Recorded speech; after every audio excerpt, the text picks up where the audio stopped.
Welcome to Lawyers in the House with Montlick. Wish you had a lawyer in the family? Now you do. Here's your host, Veronica Waters. All rise, Lawyers in the House is in session. We are here on WSB in the studios in Atlanta, Georgia, your capital city. I am Veronica Waters, and we are here for another fabulous episode. A room full of heavy hitters, some of the most dynamic people I have had the pleasure to get to know. Very honored to be presiding for this very special episode. This is our first sequel, everybody, because we had so many questions and so much information the last time a couple of these guys were here when we talked about parental responsibility. So a dynamic duo is back by popular demand. So without further ado, allow me to reintroduce you to these guys. Orlando Mara, whose reputation for caring, integrity, and being able to distill and navigate the complexities of the law and the nuances of it actually precedes him. His clients applaud him for his empathy, as well as for bringing home some outstanding results for them, fighting for the rights of injured people for more than 30 years now. He joined Montlick in 1996, right? That's correct. And That's has exactly recovered right. millions of dollars for his clients. Michael N. Rubin. That's me. And the N stands for never give up. That's absolutely right. My parents knew right away. That's what I hear. That's the reputation that you've got amongst your clients. I came out with a full head of hair like you. I was ready to go. And you've lost it because of all these hard fights. Is that what you're saying? Maybe. Contributed to it. We know you fight hard for your clients, and you often win. I've learned that Michael is among the 1% of attorneys who are members of the very exclusive $1 Million Advocates Forum. That group extending membership only to folks who bring home these $1 million settlements or verdicts for their clients. But Michael's priority for his clients remains their health and their well-being. Absolutely. And he has been at Montlick for more than 20 years. That's right. Since I was a baby. Since you were Since I had that full head of hair. You and me both, brother. You and me both. And a bonus today, proof that not all heroes wear capes. Jenny Hardy is director of the I Ride Safe program, and her journey here to this moment in time is a prime example of how life can turn on a dime and how the trajectory of your life after that can be all in your making. She has an amazing story. New York native, unfortunately a Buffalo Bills fan like my buddy Orlando here. We don't hold that against We don't hold that against them. Go Titans. And Go Bills. Of course, Go Bills. you know what? Let's not, I'm sorry I brought this up. We'll get into this part later, okay? But we are so happy to have Jenny here, and I know you're going to be so compelled by her story and what she has done. All of us really owe her a standing ovation. Thank you so much to Jenny Hardy, Michael Rubin, Orlando Mara for being here on Lawyers in the House. Thanks for being in the house with me. Thanks for having Thanks us. for having us. Listen, per mile driven, teen drivers aged 16 to 19 are nearly 3 times as likely as drivers aged 20 or older to be in a fatal crash. It's a perfect time to talk about these statistics and how that plays out on the roads, because as we sit here, we are smack dab in the middle of Teen Distracted Driving Awareness Week. And it's also the middle of football season. Lots of folks on the roads. And distracted driving, maybe if we're not at the game, we're not at the tailgate, we might be driving there. And unfortunately, we might be, checking the scores on our phones or whatever the heck we're doing. So I always tell people to look forward to the Montlick closing argument. Right? But today, let's focus on an opening statement. Orlando, what do you want us to know? Well, I think everybody's aware that you should be hands-free when driving. That's extremely important. I think the CDC even did a survey of teenage drivers, and they mentioned the teenage drivers actually admitted 40% of them to driving while on their phone. And that's just the ones that admitted to it. Right, just the ones who admitted. Yeah. Exactly. But I think that's aware, but there are other types of distractions as well. And just to bring that a little more into focus, basically we had a client one time that was driving. He's a woman in her 30s, 2-year-olds in the back seat, driving her sedan north on a one-lane highway, one lane each way. So and divided by a double yellow line. She's driving 55 miles an hour. In the other direction is a lady in her minivan, again, lady in her 30s, a mom, 2 children in the back. And at one point, she's driving along, and I think all parents can feel this. She turned around to address the children. They're fighting or whatever. One short sentence to them. As she turns back, she crosses the the double yellow line, and hits who turned out to be our client head on. More on the driver's side, and unfortunately, our client suffered severe injuries, including a rotator cuff tear, broken ribs, but the most significant of which was a fractured left leg, severely fractured, and ultimately, she ended up losing the leg from the knee down.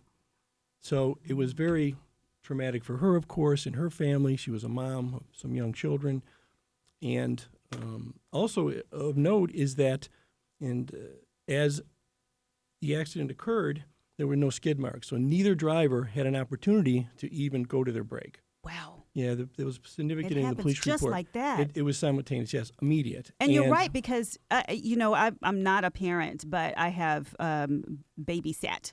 I've been responsible for chauffeuring somebody from, one place to another, so I can only imagine, kids are hyper in the back seat, and it's like, if you don't sit your butt down back there, exactly. You don't think. But, but let's talk about how fast that car might be going. You don't realize when you just take your eyes off the road for a second. Exactly. I mean, just her turning around, she was going 55 miles an hour, just her turning around to address her children for 3.5 seconds, she had traveled the length of a football field, 100 yards. And of course, the lady in the other direction is doing the same. So in the course of 3 or 3.5 seconds, 200 yards has been covered, and her motion over the double yellow line was enough to cause this horrific accident. And unfortunately, she ends up with losing her leg. Now, interestingly, the 2 children in the back of her vehicle and the young girl, the 2-year-old in the back of our client's vehicle, all were in their car seats, and they suffered no injuries, really any significant injury at all. I love that. Car seats, a big part of our show today. I mentioned Jenny Hardy, who is kind of one of my personal heroes. I remember when I first met her in person being like, oh, my God, I think I know you. And we're going to get to talk about Madison's booster seat law and how we got there in Georgia. But to your first point, let me circle back to what you said. Not every distraction in the car is from a cell phone. It could be a kid, but Michael, it could also be something as simple as me reaching for something, right? I mean, I've got my cup holder right next to me, but things change in an instant. I mean, everybody's life can change that quickly.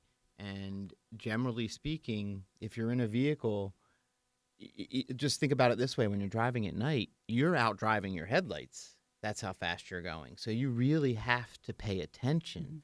If you're not in a well-lit area, things like that. But the distractions can be as simple as a soda. As simple as being thirsty, just wanting to reach for something to drink. And a lot of us have a tendency, and I know we're on radio, but if you lean, with your body, you have a tendency to sort of... Cameras are right there. They can see you. Yeah, that's right. You have a tendency to sort of, reach and turn your body. So you have a tendency to reach and turn your body. So when you do that, you're taking your eyes off the road most of the time. It's hard to reach down for something and keep your head level. So what happens to people is they lose, like in Orlando's case. The instant that they take their eyes off the road, something bad can happen. And in this case, it's very tragic. In one of the cases, I had wonderful opportunity to help this family. I mean, it changed my life in being involved in this. But a young woman who was, in her late teens, was in a vehicle with her boyfriend, and he reached for a soda. And as he reached for that soda, he took his eyes off the road and hit a tree. So when he hits the tree, he's injured. He's got severe injuries, but his girlfriend, who was also pregnant at the time, suffered horrific injuries, unconscious, was in a coma, pregnant the entire time. Oh. And all of this, and thankfully she ended up considering the circumstances. I was there when she spoke her first words again and things like that. Like, it was really heartwarming to be a part of it, but I shouldn't have had to be. That's the thing. So you affect so many people. Although for me, it was positive in helping and seeing and being a part of it. Certainly wasn't positive for her, for the person hurt, or for the person who caused it, her boyfriend. So all of that being said, it really, just being aware, I think I mentioned it before, but just situational awareness. Just what are you doing, and is it going to take away from what I should be doing, which is driving and paying attention? Is this the time of the year when the calls go up? Well, the calls, unfortunately, it's football season. Yeah, folks they from the do. roads. They seem to increase because the weather also gets a little more rainy and colder, and you can have ice. There's lots of different distractions or things that. Certainly, my Buffalo friends here, they can probably drive in ice and snow, or have seen it at least. Yeah, we hope so. We hope so. Well, based on the history of Buffalo. Yeah. But here, there's a lot. Like my kids, they see snow as much as everyone else here. It's not that often, or driving it even less.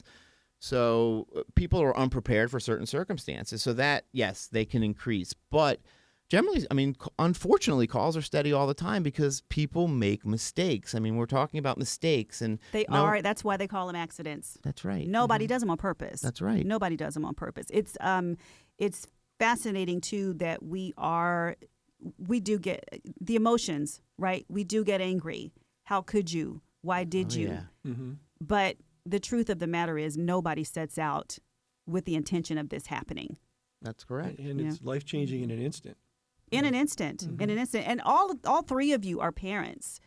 You've all you've been in the process of teaching kids to drive and getting them on the roads, which is actually when teens are in the cars with their parents, with an adult, that's when their risk is the lowest. That's when accidents are reported the least. And it's when they get behind the wheel with some other folks, like their peers, is when it goes up. Right, Jenny? Mm-hmm. That's right. And I think it's so important to remember that, when you're involved in a crash, whether for anybody, everybody's lives are impacted and changed, and it can stick with you a long, long time. However the dynamics happen. It is just so impactful. Whether it's a catastrophic injury like Orlando and Michael talked about, or even if it's minor injuries, it's just, it sticks with you a long time. And all those kinds of things, our goal is, our firm is here to help. And that's what we want to do. But we would much rather do what we can to prevent accidents from ever happening in the first place. It's one of the things that's most impressive about Montlick, too, because clearly as personal injury attorneys and advocates, you see a lot of the aftermath of injuries. But I don't know if people know exactly how much you guys have jumped into the fight to help on the front end, to try to educate people, adults and kids, well ahead of time, to keep them safe so that those accidents don't happen. That's a big part of our show today. We're talking about teen drivers, booster seats, kid safety, how to keep the little ones safe in the car, whether they are passengers or drivers. We're here with Jenny Hardy, Michael Rubin, Orlando Mara. I'm Veronica Waters. Go Titans. We'll be right back on Lawyers in the House. Back in the house with me, your host, Veronica Waters. We are here on Lawyers in the House with Montlick on WSB with our friends Orlando Mara, Michael Rubin, and Jenny Hardy, the woman who says her title is mom, but I call her sort of a superhero. And we are talking about Georgia being a hands-free state as we talk about teen driving safety and keeping little ones safe in the car. Jenny, I remember when Georgia became a hands-free state. Yep, in 2018 we passed the law. I did a story with a mom who had lost her son to a distracted driver. She was so incredibly pleased that this law had gone into effect. I find that these many years later, it's 2022, and we are still fighting this battle, even though the law is on the books. Maybe we can help folks out with just a little primer. How about that? Let's start there. Jenny from the block. What does Georgia's hands-free law entail? What can you and can you not do? So Georgia's hands-free law says that you cannot hold or support a phone while you're driving. So, and you cannot text while you're driving a car. So you cannot use the phone at all other than to press to answer or to end a call. It's a very simple piece of legislation.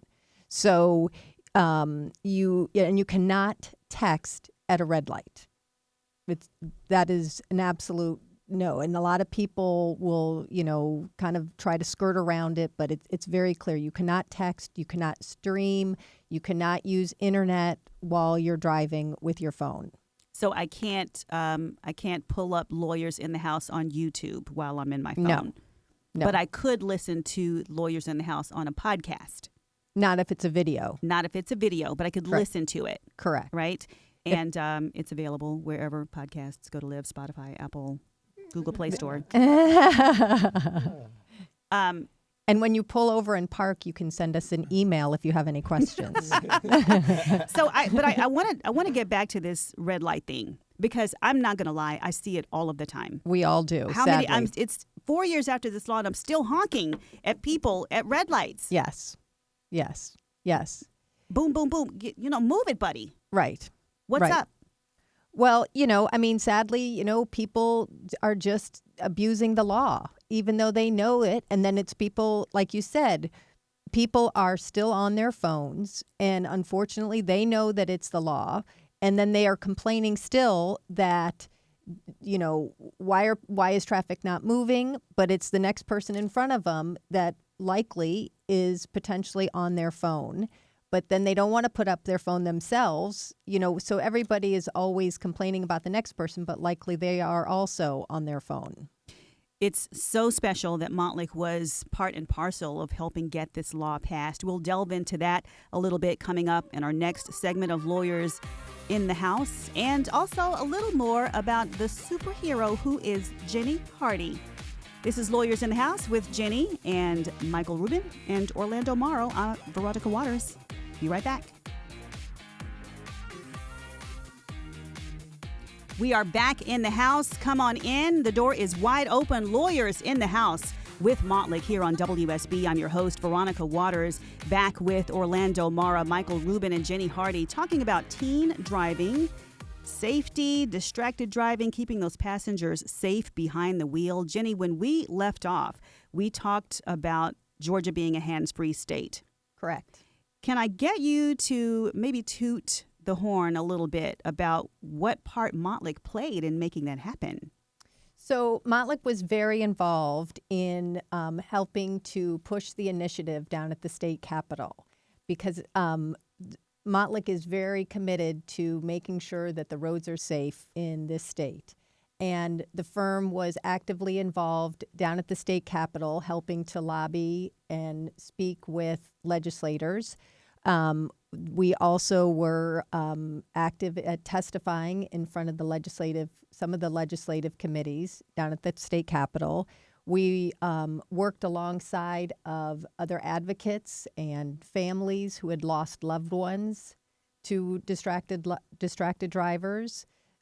So we also utilized our assets, our media assets, such as our billboards, to get the message out of that Georgia, once it became a hands-free state, educating the public on the legislation. What drove Montlick to that, though, Jenny? I mean, I mentioned earlier, personal injury attorneys don't, let's be honest, you're not making any money if there's no injury. Right? Well, so what is it about Montlick that it's important to prevent those accidents in the first place? Right. So we are always here to help, and we want to help, and that's important. And our talented team of attorneys are committed and passionate about helping our clients. But we would much rather help to prevent accidents from ever happening in the first place. And we are committed to doing everything we can to keep the road safe in Georgia, whether that is helping to pass legislation like the Hands-Free Georgia law, or we have a public service program called I Ride Safe that is a resource for teen driver safety, child passenger safety, anything having to do with driver safety that's on the website that has a plethora of information to help families and caregivers on how to keep their loved ones safe. That's at iRideSafe.com. I told folks earlier in the show, Jenny, that you had an amazing and compelling story that took your life on a trajectory that has now left you to impact thousands of people here. Let's rewind the clock a little bit and tell us what brought you here. So we'd have to take the clock back to about 20 years ago when our family was traveling on a small little 2-lane rural road in South Georgia. And there was an SUV coming towards us and a logging truck that was going to cross over this 2-lane rural road. And the logging truck ran through his stop sign and hit the tail end of the SUV. And the SUV hit us in our minivan, and we had our 2 young girls with us who were 5 and 6 years old at the time. And we ended up spinning around 2 times and ended up in this deep ravine along the side of the road that was so deep that you couldn't see our vehicle from the side of the road. And the sliding door on the driver's side was sheared off and was thrown about 30 yards in the opposite direction. And our youngest daughter, Madison, took the brunt of the impact. And she was 5. She was 5 years old. That's right. And the logging truck never stopped. Hit and run by a logging truck. That's right. And they never have found it to this day, the logging truck. That's got to be caused haunting. the crash. And fortunately, the SUV stopped. But, so he, of course, rendered aid and everything. But both of our girls were riding in booster seats. And that $15 booster seat, from the tow truck driver who pulled our vehicle out to paramedics to surgeons, all were convinced that that $15 booster seat saved Madison's life and our other daughter's, Abby's, life, because there was no doubt that likely they would have been ejected or torpedoed out underneath of the seatbelt because they wouldn't have fit in the seatbelt correctly. And with the crash forces, they likely would have not survived. Madison had to undergo a lot of surgeries on her road to recovery, but she is bright and bouncy now, and maybe a little scar or so, but that booster seat again was literally the difference between life and death. She is definitely the living proof that that booster seat saved her life. And what did that accident do for you, Jenny? So it was interesting because I remember when people said to me, that booster seat saved your daughter's life, thinking, well, I thought kids had to ride in the booster seats. And they were like, oh, no, not in Georgia. We don't have that law. And I just was mortified to think that had I been following the current law at that time, that my daughter likely would have not survived the crash. And I thought, well, so and there's other states that have legislation, and we're not doing what's best for our youngest citizens in this state. And I was like, well, that has to change. So within a couple of months of kind of, as I say, putting my little Humpty Dumpty back together again, I found myself saying, okay, well, I'm going to take this on. So I went to my state representative and shared the story and said, I want to change the law. And so I spent 2 years down at the state capitol pushing for a piece of legislation that passed eventually that was dubbed Madison's Booster Seat Law, after the living proof that my daughter showed the legislature that she, that booster seat saved her life. I can only imagine what that moment felt like.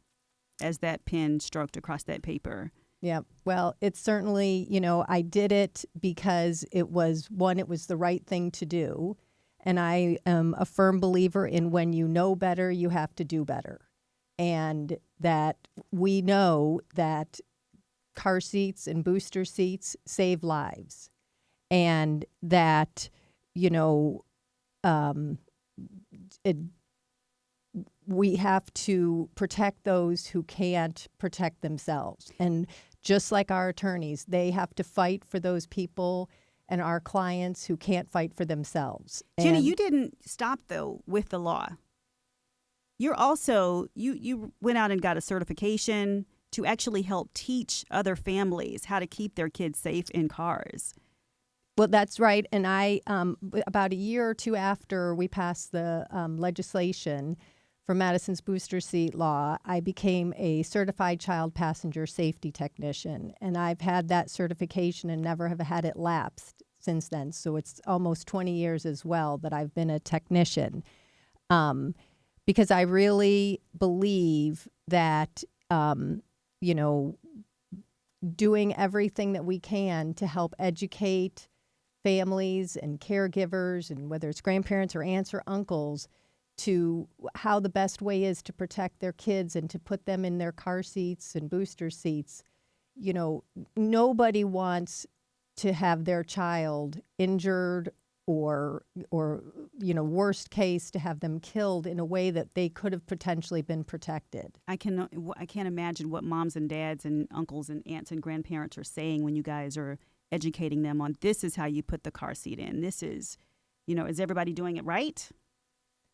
No, it's about 6 out of 10 of the car seats. There's some little problem. It may not seem like a lot, but, there's more. Rarely do we see a car seat that's installed, the car seat's installed correctly or the child is positioned correctly in that car seat. And so then there's a parent who feels really chilled in that moment, I'm sure. And that's true. But, as I tell parents all the time, be grateful that you haven't had a problem up until this point, and now today you're leaving better than you came in. So be thankful and grateful for that.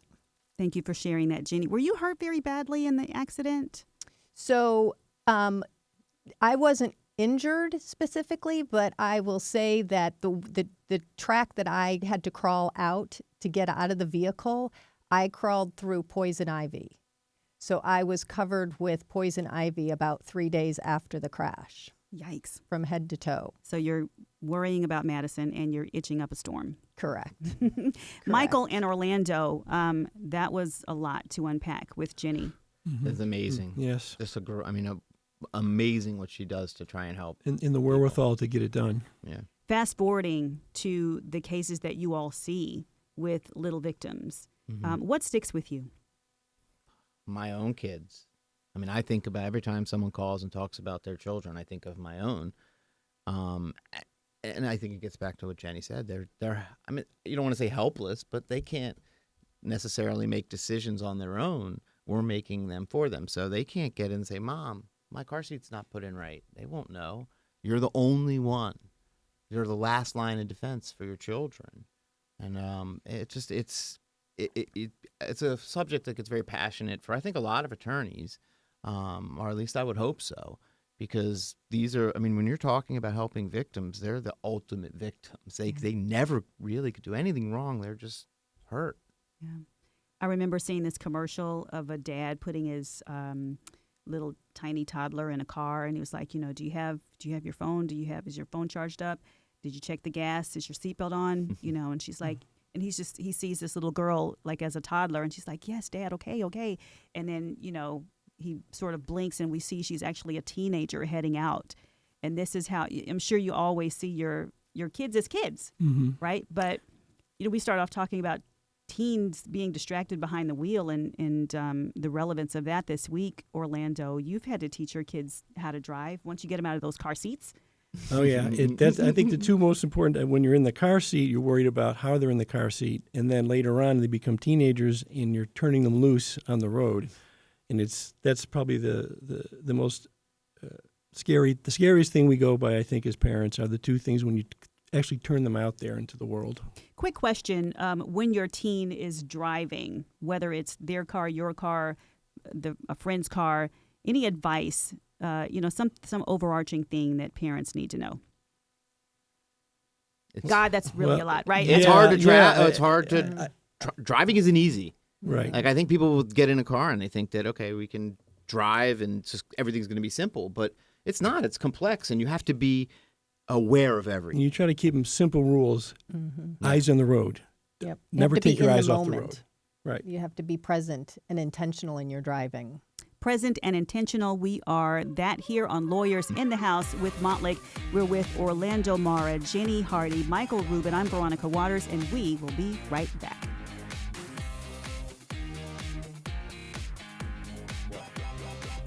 We are back on Lawyers in the House with Montlick on WSB. I'm your host, Veronica Waters. An amazing show with Jenny Hardy and Michael Never Give Up Rubin, and Orlando Mara. The Buffalo Bills Mafia is here in the house with the Commodores. What is it? The Commanders. I think now, yeah. And I think and of Commodores course, is I am a better. Titans fan. I brought this because I wanted you guys to see how wonderful this is. The Music City Miracle. I That's wanted you guys to, awesome. The forward let's pass. just let you can see the angles there. I brought this for you because Yeah. you It's apparently backwards. That's Looks right. Forward to me. you apparently No. need the geometry lesson. Yeah, whatever.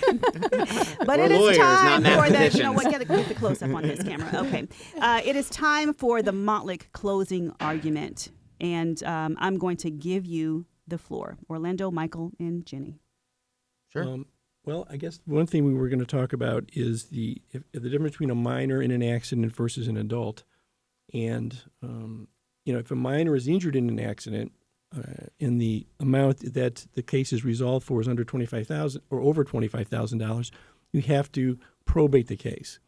So generally you would probate the case in the county where the child lived. Going to put that right in my face, huh? And basically what you want to do is, I think, general, just to getting too specific with it, just give us a call. When you call us, talk to our lawyer all the time. When you call here, and basically we can go through it with you, explain it to you, and help your child, set something up for them. So when they do turn 18, that everything will be there for them. Michael, are the emotions different when you're dealing with these child cases versus adult? For me, Yeah. absolutely. I mean, I can't necessarily speak for everybody, but I would hope so. You children are just, I mean, they can't take care of themselves. We have to do that, and we have to make sure they're safe. And if you slack off one time, that could be that one time. I mean, being aware of everything around your kids is very important, and it's really important. I mean, and we have wonderful resources. You can go on our webpage to the lawyersinthehouse.com or social media. We have lots of resources to help parents navigate through these muddy, muddy waters. It's really hard to be a parent, so it's definitely can be emotional. It is fascinating to me that you could travel the length of a football field in your car in the time it takes to read a text. Yeah, Exactly. car's It a is- weapon. The car is it's At that point, it's a weapon. it's a missile on the roads, Yeah, and all we can do is try to guide it the right way. I also wanted to just say that I think it's really important to remember that, children will pay with their lives if we don't protect them with proper car seat use. Yeah. Thank you so much, Jenny Hardy, Michael Rubin, Thank you. Orlando Mara. An amazing show. I'm so glad to have you all back in here with me. This has been Lawyers in the House on WSB.